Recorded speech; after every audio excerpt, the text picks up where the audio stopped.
So if you're just coming on, I'm Chelle. It's really nice to meet you. I know my name is spelled really, really weird, but that is how you say it. We're going to get started in just a minute. Make sure that you have your camera. Make sure you have a pen and paper.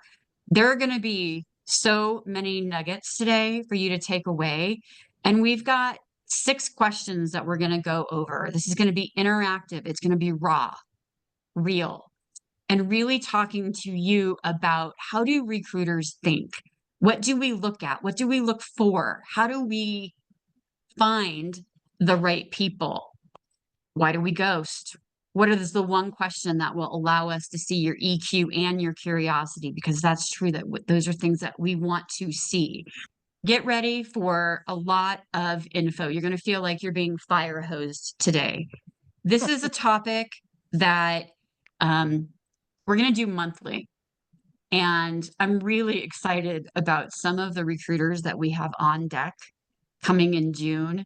Probably the top supply chain recruiter in the country. I met him in Forbes.jobs. His name is Dominic Mayani. He is like a recruiter's recruiter. He's going to be with us. I'm also working on some others. But today, Sylvia, are you in the house? I am. I'm here. Okay, awesome. So can all of you hear me okay? Yes. Yeah. Fabulous. Yeah. Okay, I'm going to start sharing my screen. If you have not met Yvette Bell, she is my right-hand partner. She is the director of operations. She does all of my slides, all of my graphics. And we've been having some fun out there on LinkedIn lately. If you haven't noticed, like you should go. Like there's some really fun things that we're doing. All my slides, all my graphics, my logos, my brand is because of Yvette. And so if you are looking for a website, branding, she is your gal. She is amazing. So our agenda today is for us to do some introductions. And I've asked some of our community members to chat, and we're going to tee that up in just a minute. If I haven't met you, I would absolutely love to meet you. I'm the founder of Best You Talent Advisors. I am the first executive recruiter for Forbes.jobs. They interviewed like 1,600, chose 55. I absolutely love recruiting. And like I said, I have people on here that I recruited into leadership, like, I don't know, Chantrice, like 15 years ago. This community has helped over 6,000 professionals looking for job search, professional development, career alignment. We have had over 70 webinars, live events, face-to-face events. And I'm working on a fun event for the fall where I bring in one of my past clients who's now actually a stand-up comedian. And we're just going to have fun. I've built national inclusive career networks from the ground up.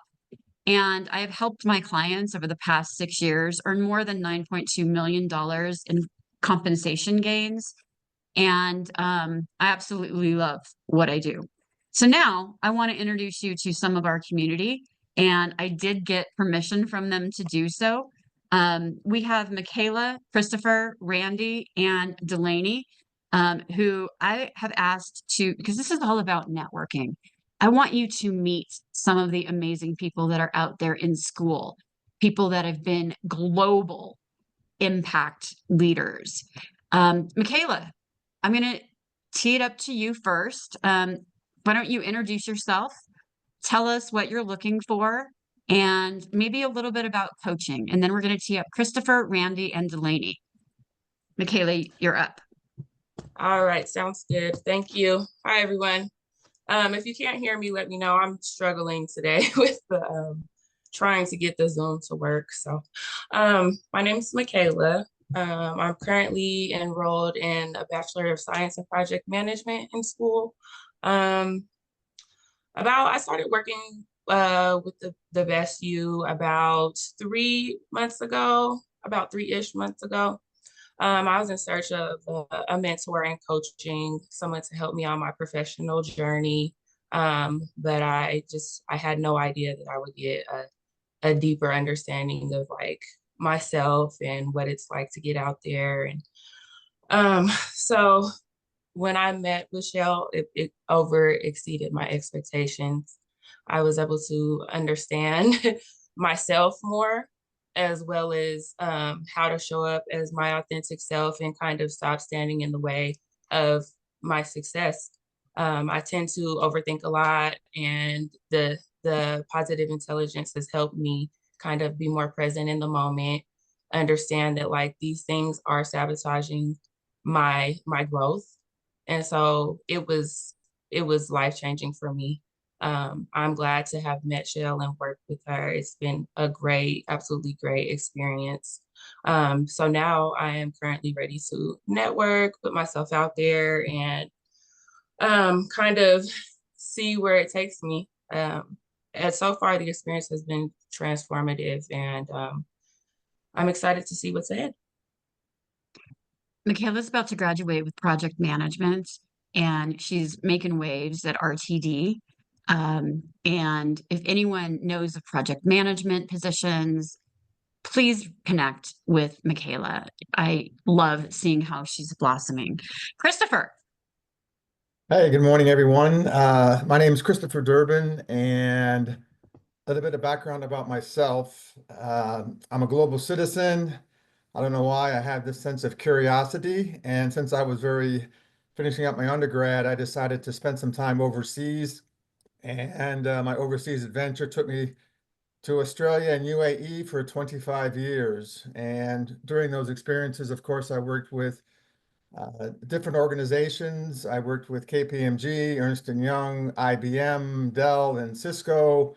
And I've had the fortunate opportunity to really interact with many different cultures from South America, Europe, Africa, the Middle East, and then in Asia. I am Australian. My wife is an Australian citizen, and I've spent roughly 15 years. And there was a time when I had to relocate back to America, and that was about 4.5 years ago. I've had a couple of different roles, but through some misfortune, there's been some restructuring. And although I've had advisory coaching in my package to help me find my feet, the marketplace has been very challenging for me. And some of the things I've been learning, especially over the last couple months or 4, 6 months, is that as much as I might be a global citizen, my networking is not strong. So that leads me to the inspiration of, hey, I got to find another coach. And I did a competitive search. I used LinkedIn. I had 13 different people I filtered through.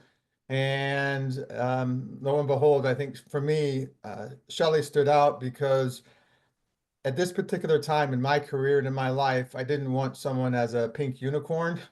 I wanted someone who could step in and understand different corporate experiences. And from her background with Lockheed and her other recruiting experiences, that was very important for me. And also, like, I'm not going to tell you I don't have a few scars from this experience. So there's emotional moments. I've gone through 3 or 4 different interviews where, you know, senior vice presidents resign one day after I interview with them.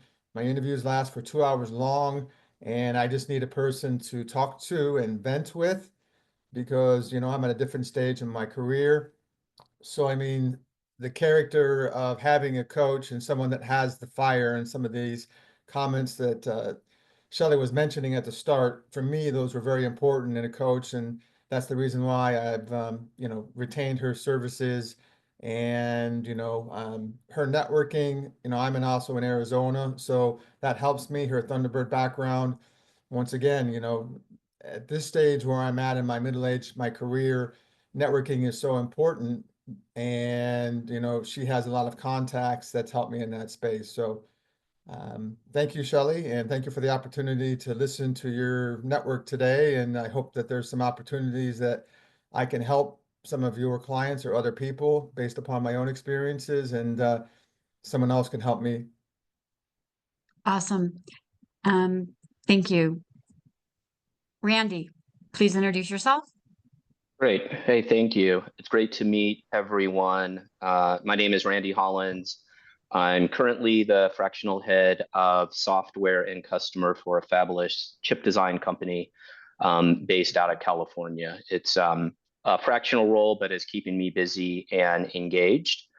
My interest in working with Chelle has been primarily to build out a stronger network in Colorado and the mountain region. I spent about 10 years in the Bay Area and moved back to Colorado. I'm a native about a year ago.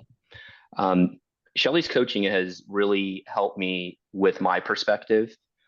I went through a divorce and loss of a family member during COVID. It was a very traumatic experience, and one of those things I didn't really notice how impactful those events were until a year later. So one of the things that I'm focused on is really making sure that the next opportunity that I have is something I'm passionate about. I have had the past 2 opportunities have been remote, high profile jobs, but not really things that I have been interested in. So really looking to find a job that energizes me. And I know that, through that energy, through that connection I have with my job really helps me to perform better. If I'm in a job where I'm not engaged, I'm not interested in what the company is doing, which is in my last 2 opportunities, I think that's where I tend to run into trouble. And yeah, so that's about me. I just want to say that, Chelle, thank you so much for having these meetings. The people I've met in the community have really been awesome. I've had some really good conversations, and it's very helpful to hear that people are having similar experiences and that I'm not alone or we're not alone. So I think having these group sessions has been very helpful. Thank you. Awesome. Thanks, Randy. And cyber, awesome focus. Delaney. Hi guys, I'm Delaney. I graduated from Boulder last May. So I've been looking for my first big girl job. I've been really struggling to find a job. And so I reached out to Chelle to help me. I wanted to practice with interviewing and also networking and trying to grow my network in different ways to do that. She's really helped me come out of my shell a lot, has helped me build confidence, and the positive intelligence app that has really helped me, change my mindset and look at things at a different angle and perspective and just kind of keep trying, after all of the, hard rejections that I got. But yeah, I've had just a positive experience working with Chelle. I plan to continue to work with her in the future. I'm excited to meet some of you guys as well and, want to know what you guys do and learn a little bit more about you guys. So thank you. If anyone's aware of any data science or business analyst, she has her master's degree in information technology, but we all know how hard the job market is right now. So if anyone has opportunities for Chris, Randy, anybody here, that would be awesome. Okay, let's get going. Now, meet other people in our community that have landed. Elizabeth Zananti is a client of mine. She just landed. Actually, Faith hired her after I introduced Elizabeth to a network person, Julie, a friend of Faith and mine. Julie introduced her to Faith, and Faith just hired her. Veronica, I have worked twice with. She just landed as the head of HR for Honor Health in Phoenix, Arizona.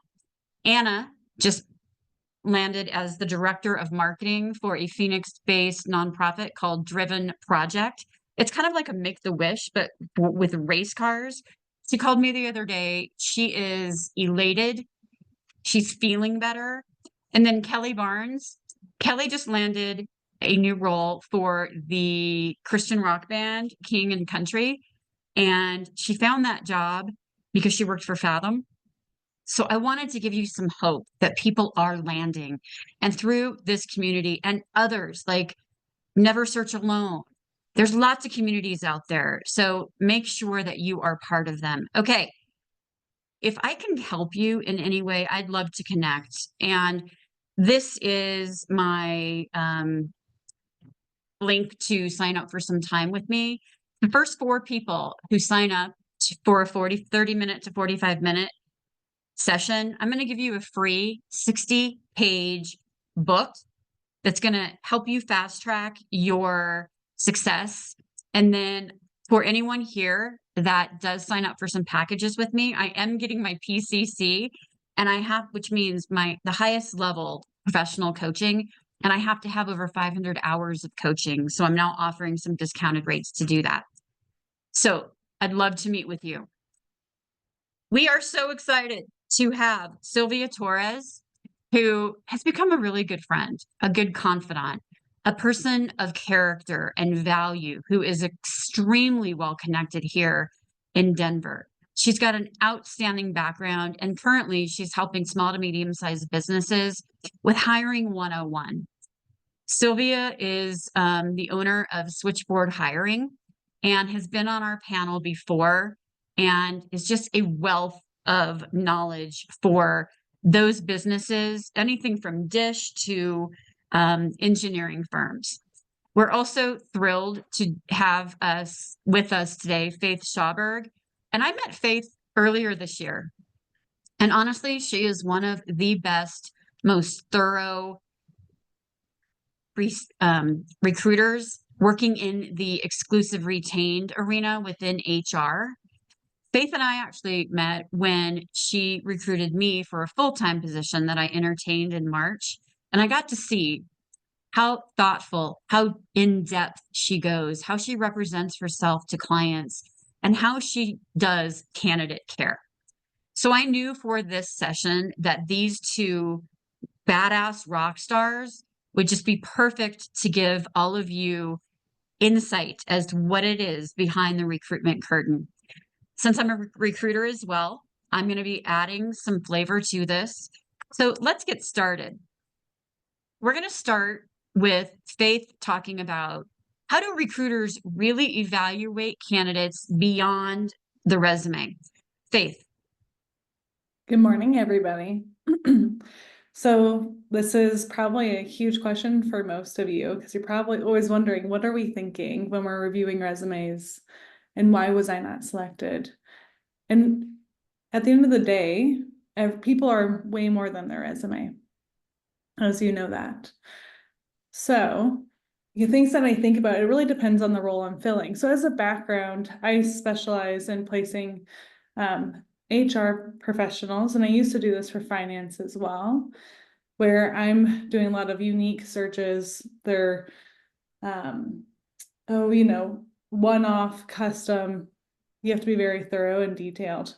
So when I'm looking at resumes, I'm looking for a lot of nuances.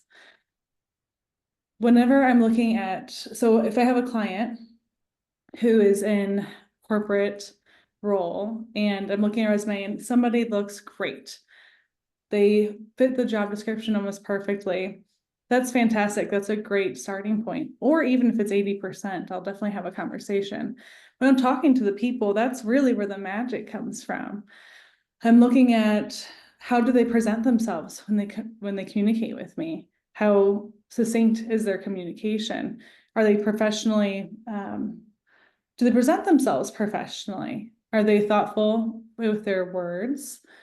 I'm also looking at, do they match the culture? Do they really know what they want? From a culture standpoint, that's such a buzzy word and it means a million different things. I'm thinking of, if you are a person who really loves fast-paced environment and you tell me that, and I can tell by our conversation, you're not going to be a good fit for a company who isn't looking for a fast pace. They just want to be able to meet their milestones and have somebody who can come in and do the job and do it well and have a great positive attitude. But if you're a driver type personality, you're not going to be happy there. So that's something definitely beyond the resume that I consider. I also think of, what kind of role is it? If you are somebody who all of your experience is in field employee, so that means construction or manufacturing, where you have to deal with people out there in the field all the time. That's a very different personality and traits than somebody who is coming from only ever working in a white collar environment where you're behind a desk and you're talking to people who are behind a desk as well. Those two cultures are completely different. And yes, you might have the specific requirements for the job, but that's just not going to fit potentially. There's always nuances to that too. So maybe you have a family member that's really into construction and you've only ever done white collar, but you really want to try that out. These are things that I want to hear about. These are things that I want to talk through and see what you're passionate about. What's beyond the resume? What's beyond what I can tell on a piece of paper? At the end of the day, I want to know what does drive you. What are you passionate about? And I want you to talk to me about what you're passionate about. I want to place people who are excited, who will thrive in roles and not just stay there for a year or two. A lot of job hopping, and we'll get into this probably in the next question, but job hopping generally, I want people who want to stay, and that's what our clients want too. And it's good for candidates. You learn so much after the first year and a half, 2 years, and then you actually hit your stride. So it's like you're cutting off your limbs if you leave after 2 years.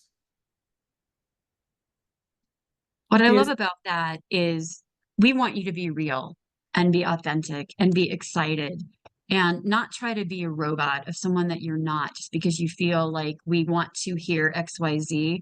Sylvia, I'd love any thoughts that you have on this. Yeah, absolutely. I think for me, I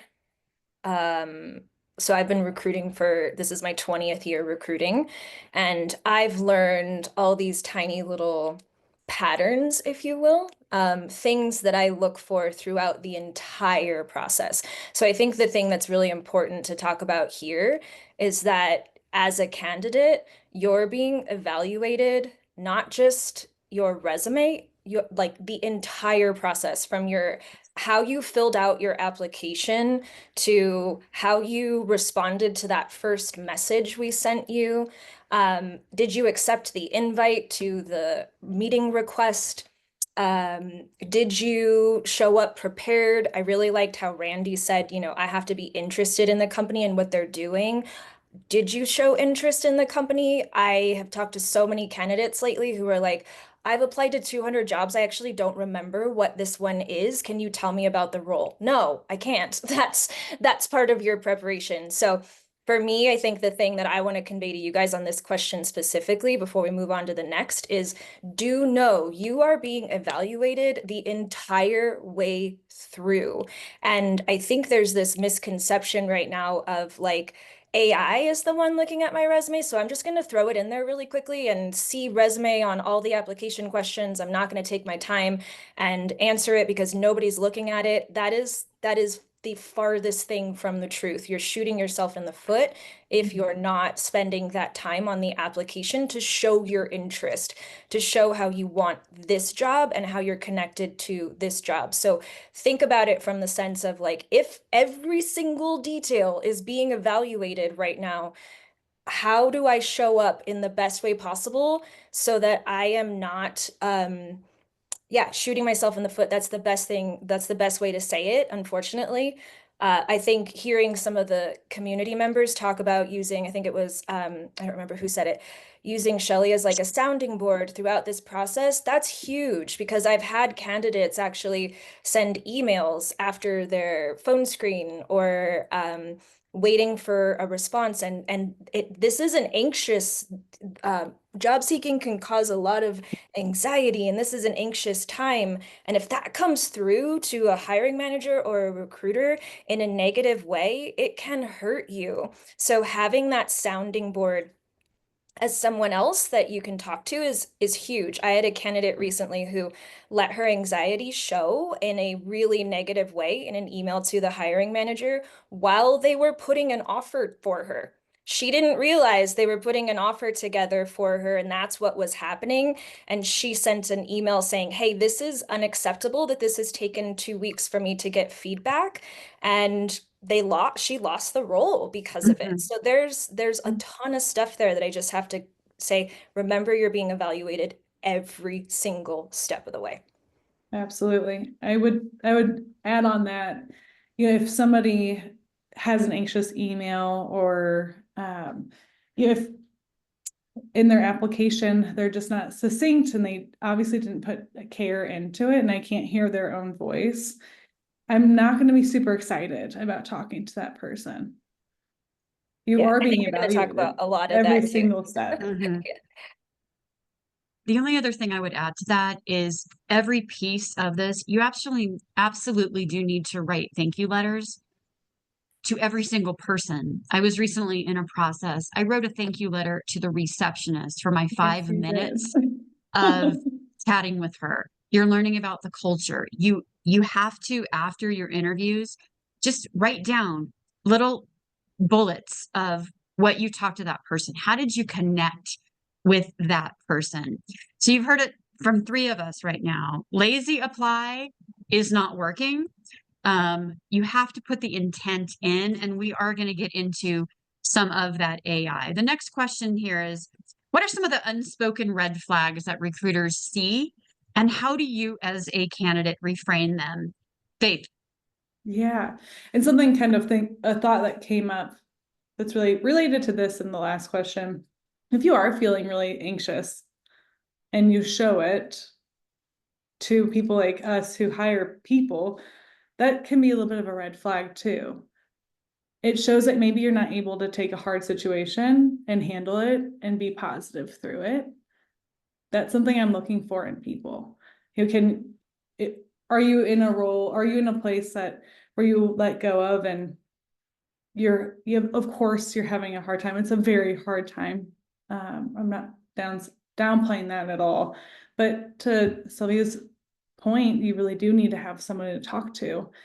And so that you can come talking to recruiters and everybody else in the market when you're networking as a positive and light that someone wants to talk to and attract what you put out there. Other red flags that I see, there's a handful. And I'll start with the resume. If your resume is 5 pages, I'm gonna be curious if you're able to be detailed enough and succinct enough. If your resume has,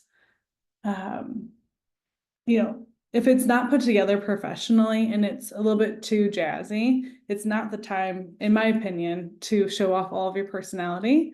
It's the time to be succinct and tell me about the companies you've worked at, what you made a difference in. Whenever I talk to you, that's when your personality and your personal brand can shine. And on your LinkedIn. Other red flags I see is job hopping. So this is probably the first time ever that it's not a terrible red mark on your resume. There's been so many restructurings, there's been bankruptcies, there's mass layoffs. For the first time, there's actually a ton of people who are really highly qualified that were fired or laid off. And so that doesn't disqualify you. That's not necessarily an inherent red flag anymore. But what is that if you're picking companies, whenever you do interview for companies, are you picking companies that are really, you think are going to last? Is there a good story around the journey? And that's what I'm here to do, is dig in and understand, what had happened? Are you able to be positive through it all? Was it a bad culture fit at the end of the day? Was it a really relaxed environment and you're a fast-paced person? It could be a million different things, but be able to tell me the journey and be able to articulate it well, because people are curious. I think at the end of the day, if there's something that's on your resume that you're nervous about, be prepared to talk about it, because it might just be an elephant in the room, and people like me want to hear that you're considering all these different red flags and or elephants in the room. Those are the top 2 I had on top of mind. I'll probably think of more as we keep our discussion. Yeah, I'll jump in here too. This is what I love about panels like this and Shelly's moderation is I get to disagree with things, and it's not negative. So, and Faith and I know each other well enough that she's not going to hate me after this. Bring it on, So girl. I actually I have a different stance with job hopping. I have one of my like viral posts on LinkedIn is about how we have negatively put this view on job hoppers, and I actually view it very differently. I don't look at resumes with less than a year as a negative thing. I actually look at it to Faith's point of like, what's the story, and tell me what happened. I get curious about it because I think that there's something to be said for someone who knows when a position is not right for them. I think an employee who stays in a role that is not a fit and hates their job every day is not a valuable employee. And therefore, if you can speak about that and talk about how it wasn't a fit and not just, I didn't like my boss, but how it wasn't a fit and how it taught you to look for something differently, and what is that fit? What is that different fit that you're looking for now? That's a big one. So job hopping is not a red flag for me. So I'm going to start there. Things that are a red flag for me, if I can't understand what you're trying to say on your resume and I read it and I just go, what does that even mean? That's a red flag. It's showing me that you're not actually being thoughtful about what you're putting there, that you're trying to make it sound like you're smart instead of trying to communicate clearly. And if we think about it from the sense of like the entire hiring process is not about can you do the job, it's how well can you communicate that you can do the job. So how well are you communicating in written form that you can do this job? And then the interview is how well can you communicate in verbal form that you can do this job? So the whole thing is about communication. If your resume is so stylized, or it's so chat GPT written in these, exemplary words that I'm like, what the hell does that even mean? That's a red flag for me, because I'm not getting a human, I'm not getting an authentic person. Whereas if it's plain language that I can understand, I know that that's likely how the person is going to talk when I get them on the phone. I got over years ago trying to sound smart. That doesn't do anything for you, because then you have to try to sound smart throughout the entire process, all the way through. And then when you get in the job, you also have to try to sound smart, and you are all smart. Let's just say that everybody, every single one of us is. So just show up that way. The other red flag that I don't think a lot of people talk about is like your LinkedIn, does it match your resume? That is a big one for me. That is really, really big for me. And what do I mean by that? If you're going to make a change on your resume in terms of like, maybe you leave a job off that you worked for only 3 months and you're like, you know what, I don't actually want to put that on my resume because that isn't something, that was a short-term gig that is not something I want to highlight, but it's listed on your LinkedIn. I then go, hold on, wait, what happened? So be thoughtful about, does it match all the way through? And that's where a coach can help you with as well.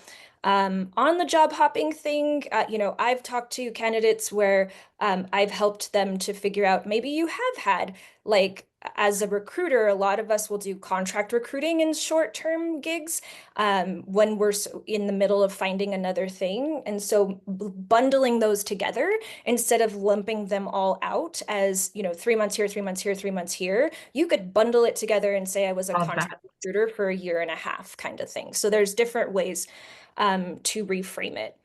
Other thing that's a red flag for me, we talked about this in the beginning, is if there are application questions. I'm going to talk about this almost every question I answer today. I'm going to bring up application questions because I need you guys to I need it to sink in. So if there are application questions, meaning tell us about your experience with Salesforce, do not say see resume. Do not say I'll talk about it in the interview.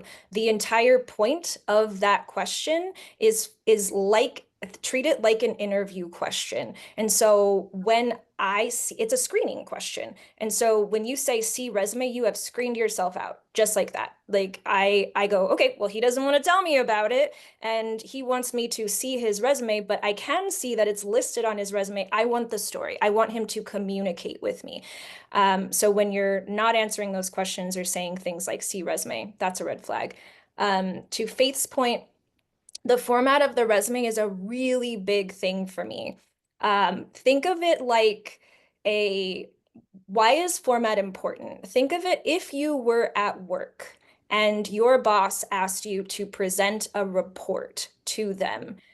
Think of it like that. Your resume is that report that you're presenting, not to your boss, but to a recruiter. It's a reflection of the work output that you produce. And if you've used the same resume for 10 years and you're just going back to add the new job and it's the new job at the top and your font is different and your formatting is different and you're like, well, I spent a lot of time on those other things, but I'm only going to spend a little bit here. And it's not consistent all the way through. It looks messy and it mentally tells me this person's work output will not be thoughtful and presentable. It will likely be messy. And so really take that time to go, how do I make this new and fresh? The same way I would if I was presenting a work report or a presentation or something like that to a boss. Awesome. Time is flying. So let's make sure that we are concise. Sylvia, I'd love to tee this up for you is how is AI and automation changing the recruiter's process? And what does that mean for the way that candidates should apply? Yes, I love this question, and I'm going to try to be succinct. So flag me down if I'm being too, if I'm talking too much. Well, I think this one's really important. This is a big one. Yeah, this is let's spend some time here. Yeah. So AI, and here's something too. I will tee up for you guys. It hasn't been like announced, but I'm actually doing a talk with Disrupt HR, which is open to the public, and they have a lot of things, a lot of topics this year that we'll be talking about related to jobs and things. So all of you could attend a Disrupt HR event, and I'm actually going to be talking about AI and the hiring process. So with this one, how has AI and automation changed the recruiter's process? Okay, first and foremost, do I have everybody's attention? Are you listening? Because this is something you're going to want to hear, I promise. Like this is the one thing I want you to take away and then teach somebody else today. You know how the rest of LinkedIn says that AI bots are declining your application and your resume, but because of your lack of keywords. You've all heard that, right? Like you don't have the right keywords and you're getting immediately eliminated by AI. That is not true. That is a myth that has been perpetuated over and over and over. So that is not true. That is not happening. Instead, I'm going to tell you what is happening and how a little bit of like how that myth got started. But the biggest thing that I will say with AI and automation in our process is like we've been using AI for years. It's not something new for us. We do not use AI to decline with keywords. That doesn't exist. That's not a thing. And I've seen every ATS out there. It does not exist. What does exist is we have what's called knockout questions. This goes back to, you guessed it, application questions. So knockout questions are those things like, do you have a master's degree or do you have an advanced degree in engineering? Yes or no. If you answer no, and the requirement set by the recruiter is yes, you will get automatically eliminated. If the question is like, do you have are you authorized to work within the United States? And you say yes or no, it's that kind of thing, right? Knockout questions are the questions that can eliminate you. And that's one of the biggest ways that AI or ATSs are eliminating you. The other thing we're using AI and automation for is those emails that you get. So this is why a lot of people think that AI is the one that's eliminating their resume, because they may be getting an email at 10 o'clock at night, or they may be getting an email at, on a Sunday or something? Well, number one, recruiters do work after hours. A lot of us do, especially reviewing resumes. We do it when we're not, Yeah. because we're on the phone during the day, right? We're talking to candidates, we're interviewing, we're talking to our hiring managers. So we do a lot of that, but we can delay those notifications based with automation. We can say, send this in 8 hours because they just applied 2 hours ago. We don't want to eliminate them immediately. So we can delay it. And that's where you're getting those responses. The other thing with AI and how it's changing process is really like we're getting tons more applications coming through. We're actually getting AI applications and fake applicants. So as much as you guys are talking about fake jobs and how much you hate that, we're getting fake applicants. It's happening everywhere. So it's not just on the candidate side, which is again why you need to show how human you are and speak in a human voice in your resume, your application questions, all those things. And don't use AI to answer those questions when it says, why are you interested in this company? Why are you interested in working for this role? What about this role interested you? Let me tell you, please, do not use AI to answer that question. Here's why. Because if anyone else did, if any other applicant, which you've seen 100+ applicants applying for jobs on LinkedIn, if they put that question in there and that response has already been generated, AI will feed you that exact response that other candidate used. And so I see over and over and over the exact same response, copy pasted. You're losing your opportunity to show who you are as a person because of relying on AI. So we are declining candidates who are not showing personal interest in the role. My clients don't want someone who needs a job. And I know that sounds harsh, guys. Everybody needs a job. That's why you're looking. My clients want someone who connect with their mission. My clients want someone who want to work for them and who will, Randy talked about this, who will be passionate about and what they're doing and engaged. Because when you have that passion and engagement, you're like, yes, I'm in it. I'm totally in it. And if you don't have that passion and engagement enough to write an application question and you have to use AI, my advice is don't apply for that job. Like, it's gonna be really hard to fake your passion if it's something you just don't have an interest in. What else? Faith, I'm gonna pause there because I talked a lot. No, I I can completely take this one agree. a little bit. Oh, go ahead. Go for it. I can take this one a little bit too, Faith. I hope you don't mind. Like, we could literally just have a 4-hour session on AI and automation, right? But we do use it. Now, Sylvia, I want to make sure that the audience understands, as recruiters, we do use keywords to rank, and if there are thousands of applicants, we do use keywords to shorten that list. But what Sure. I heard you say is that we don't use keywords to knock out candidates. Correct. So we can use the ATS to if I have 100 applicants, I Yep. can go into that job. And for example, I am looking for people who have very specific experience with the food industry right now. So when I go through 100 new resumes, I type in keyword food.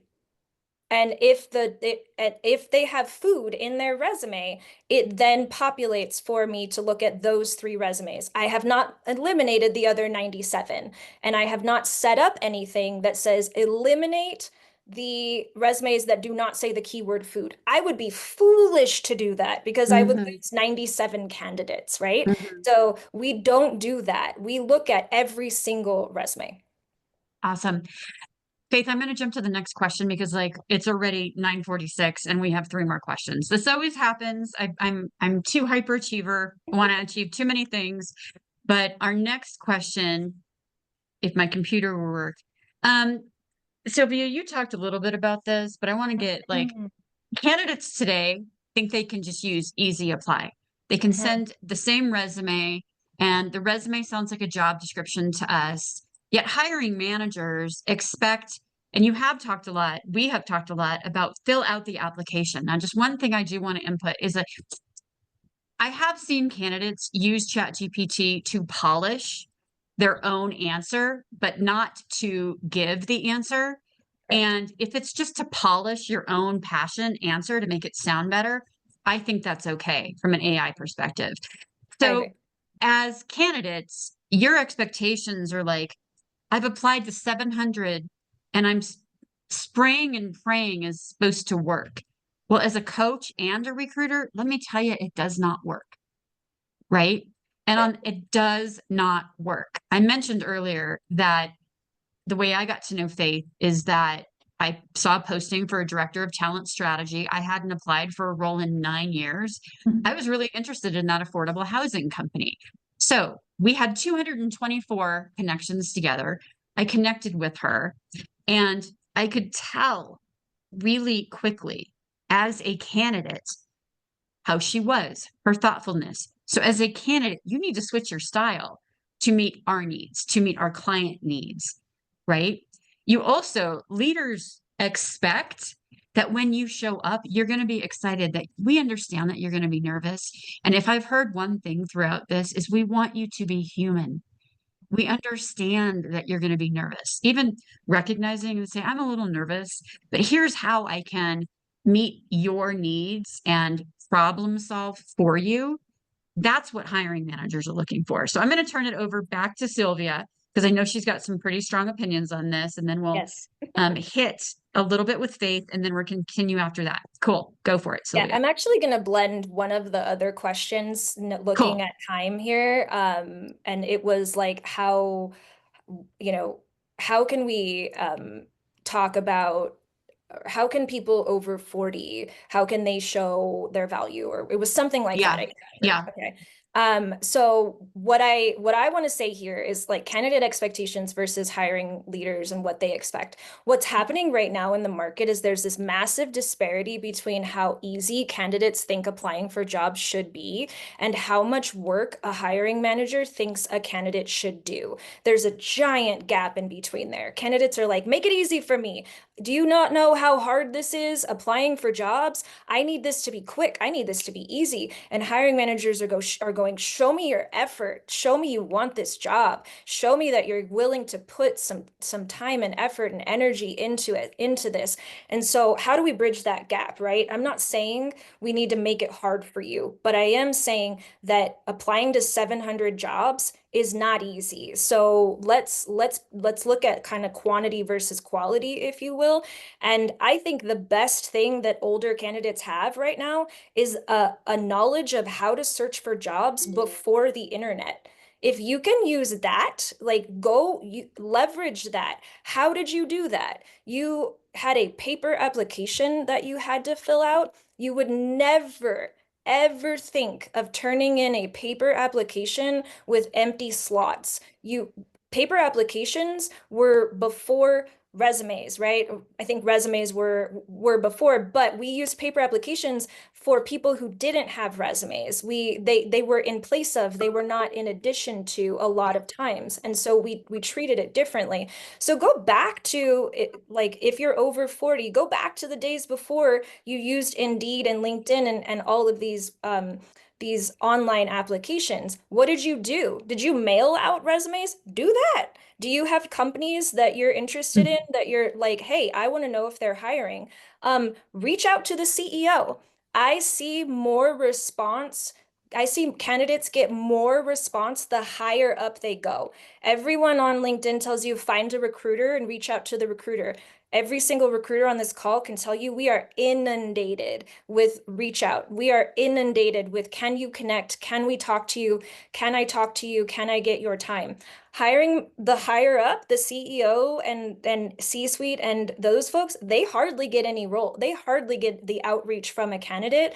I worked for a company once where the CEO said, anyone who has the audacity to reach out to me directly gets an automatic interview. That wasn't public. That was what I knew. So especially the smaller size of the company, like early stage startups and whatnot, they don't often have a full-time recruiter. So reach out to people. If you can see the job description says this position reports to this person, reach out to that person. Don't go find the recruiter who has 50 other people reaching out to them that week. That's a huge thing that you can do. Shelly talked about it. Notes, like send thank you notes. I have more clients asking for thank you notes than I have in the last 5 years. It used to be quick and easy and just shoot your application and hope that they respond. Now it's like you have to do more work. And I know that doesn't sound exciting and that doesn't sound fun and it might sound exhausting, but doing more work for less jobs is what you want to do. You don't want to do less work for more jobs. Faith. What I'm seeing, and we talked about a little bit earlier, it's okay to be nervous and just talk about it. Like at the end of the day, just be authentic, show your personality, and talk your truth. I had a candidate this week tell me that she was nervous for the interview. I spent lunch with her going through the interview questions and having her verbally talk through how she would respond so that she felt just a little bit more comfortable going into the actual interview. And not every recruiter has the luxury of time to do that. Yeah. Do that with a family member, do it with a friend, do it in real life person, do it in the mirror, do it somewhere where you can actually feel the words coming out of your mouth. And all that is because I want you to be prepared. You, as Sylvia was saying, you need to be prepared going into here. You need to show that you are authentically, actually genuinely interested in this job and that you're going to be excited if you were offered the position. If you're not excited, then what are you applying for? I want you to be so excited that you've looked up the company, you've looked up what's happening in the company the last few years, that you've looked up the hiring managers and the people in the team that you would be working with.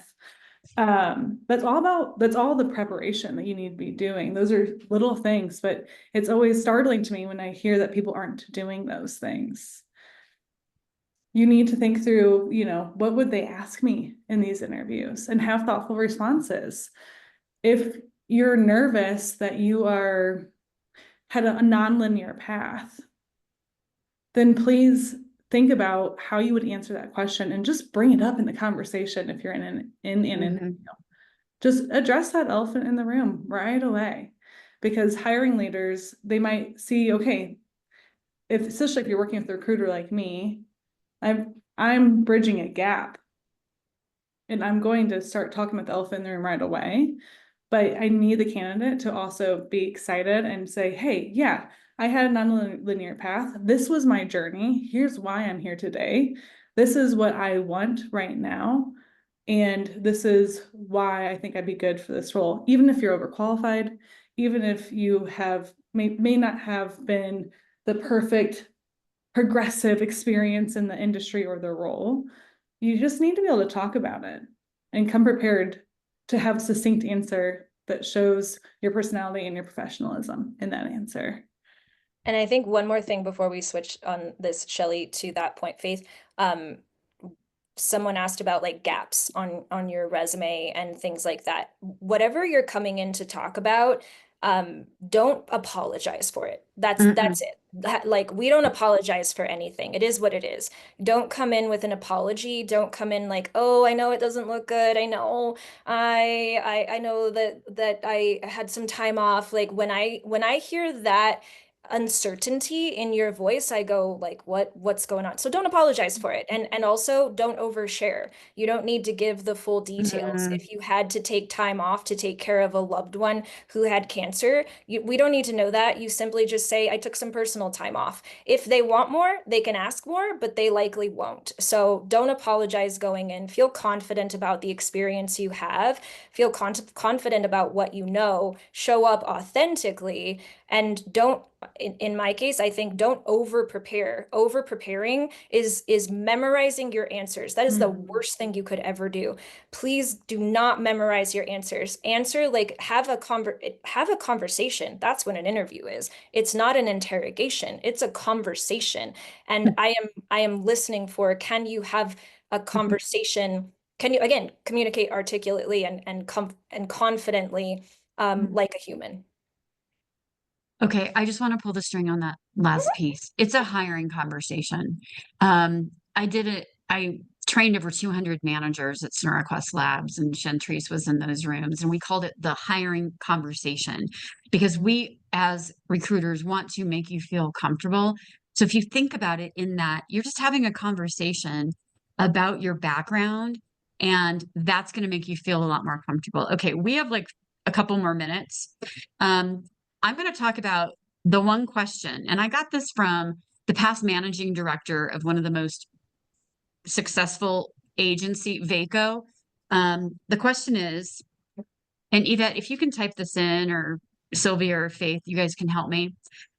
Tell me about a time that you had an uncomfortable conversation or interaction with a coworker. And this is one of those ones that I want to hear, like, what made you cringe? What made you cry? Like that stomach of like, I want to know when this interaction.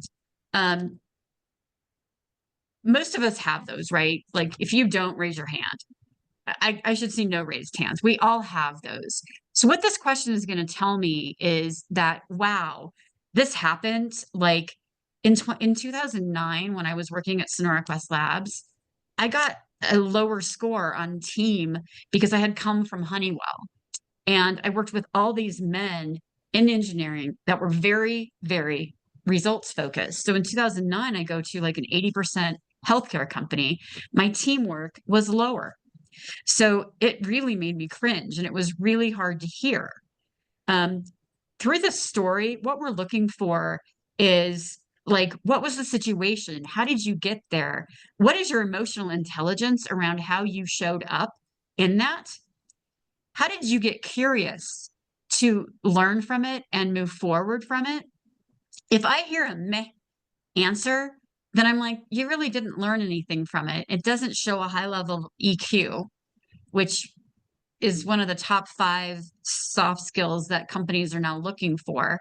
And then if you give me a long-winded, you didn't really know, you didn't really have an answer, and I feel like it was made up, that is like, I'm going to mark you out. So this one question really helps me to get to, does this person have EQ? Are they curious? Are they going to get to learn from it and explore and navigate things in a different way? And then I actually ask it from the different point of view.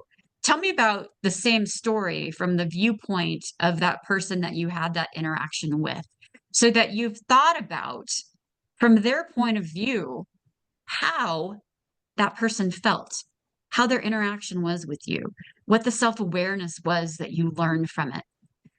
So I heard that and I'm like, oh, I got to share that with my group. And I really kind of agree with that. So I wanted to give you that question. And can I add on to that too, yes, Shelley? please, Sylvia. Thing, I know we're at time, but yeah.